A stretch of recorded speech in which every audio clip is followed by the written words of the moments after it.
Let's bring in our panel to discuss the wall the Democrats are building now.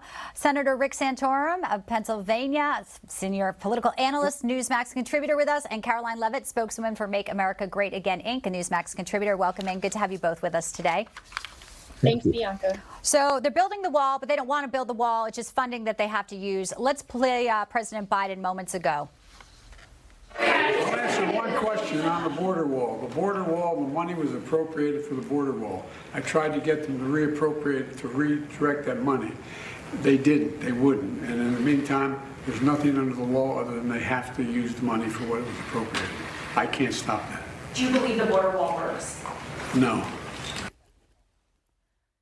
I don't believe they work. Senator Santorum, is the Biden administration trying to have it both ways, saying, well, we're compelled to use the money, but secretly realizing that there is an invasion happening, there's fentanyl, there are possible terrorists coming across our border each and every day? Yeah, the answer is that they don't want to build the border wall, but they have to do something to show that their policy to calm the nerves of the American public and their own party. I mean, Mayor Adams, Governor Pritzker, and others who are apoplectic about what's going on with this surge of immigrants. And so they have to show that they're doing something. But the thing they need to do is change the policy, and they're not doing that. So this is sophistry. This is obviously building a border wall, which will take months, if not years, to finish, is not going to solve the crisis today. It's another smoke and mirrors attempt by the Biden administration to show the public that they actually care about this issue, when in fact they're doing nothing about this surge of illegal immigration. Karoline, former President Trump says he wants an apology because he built a lot of the wall, and he says Biden, if he's back at it, should give him an apology. Doubt that's going to happen, but obviously walls work.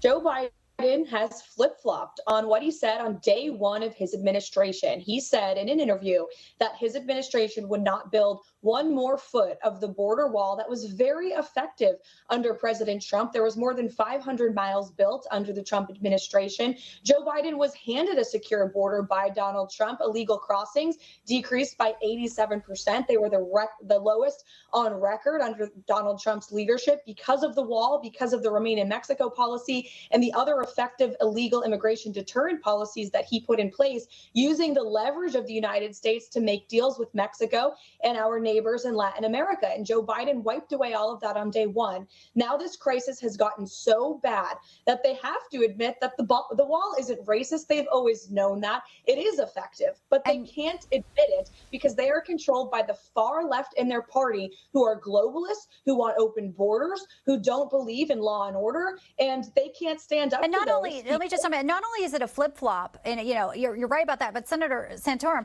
they also always preach about the environment by waiving 26 federal laws that protect the environment here. Wasn't the DOJ just suing Texas Governor Greg Abbott over, waterways and protecting the water there? There's a multitude of hypocrisy on display by this.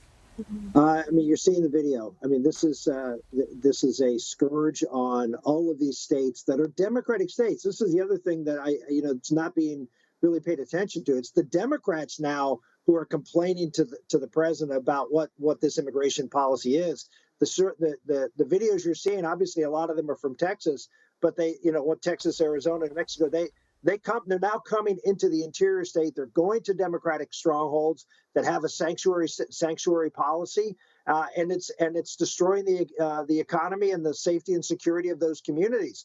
So this is going to have an impact, not just obviously on the economy and the crime, but it's going to have an impact politically, and it's having an impact politically on President Biden.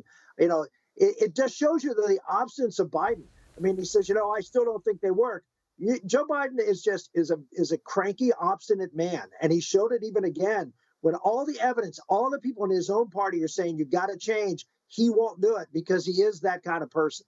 Wow, incredible. So talking about the crime, obviously a major issue, the economy a major issue. Trump is leading in the polls. I do want to get, with just about 2 minutes left in the broadcast here, guys, Trump may visit House Republicans as the speaker race heats up. Your thoughts on 45, talking about that? I know Troy Nehls put his name in, Karoline, but he's focused on the presidency. But the fact he's going down possibly to Capitol Hill to chat about it, definitely some say is welcome. Congressman Burchett told us a short time ago he's a unifier.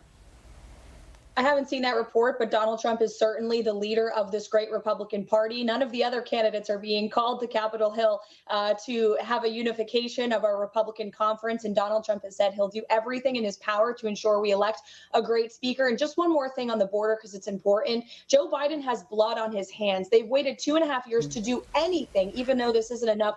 Young girls have been gang raped by illegal immigrants. We've had more than 100,000 Americans lose their lives because of Chinese fentanyl every single day in our communities, and they don't care. He's still saying the border wall isn't effective. And this president, it's been a complete dereliction of duty. And if the American public want to put our nation first again, not a border over in Ukraine, but the United States border again, you have to vote for Donald Trump. He's the only person. I have a minute left. I got to jump in.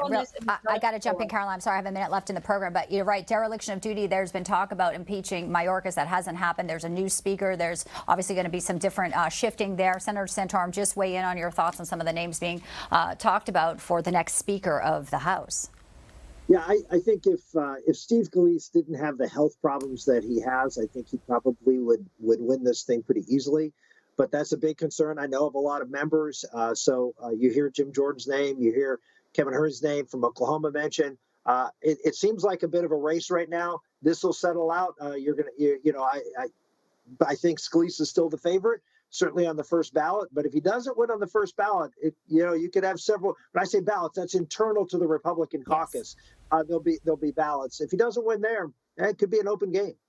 Hopefully not another 15 round that we saw in January. Don't want to see that again. Senator Santorum and Karoline Leavitt, appreciate your time. Great to have you both in with us. Thank you.